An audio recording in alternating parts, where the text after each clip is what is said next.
ऐं जवानी ऐं पीरी जे संगम ते बीठल हिकिड़े सीनियर लिखारी सिंधी अदबी संगत जे राब्ता सेक्रेटरी आज़म भट्टी खे अर्ज़ु कंदुसि त हू पंहिंजो बैत पेश कनि। सदर साहब जी इजाज़त सां ॿ बैत आहिनि इस्लाह जे हवाले सां। पहिरियों बैत आहे, केॾो ऊचो मान तुंहिंजो आ दोदा, केॾो ऊचो मान तुंहिंजो आ दोदा, धरती ख़ातिर सौदा केर करे अहिड़ा। केॾो ऊचो मान तुंहिंजो आ दोदा, धरती ख़ातिर सौदा केर करे अहिड़ा।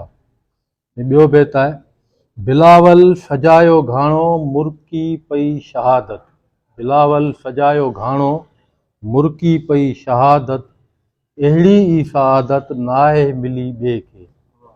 बिलावल सजायो घाणो मुर्की पई शहादत, अहिड़ी ई सआदत नाहे मिली ॿिए खे।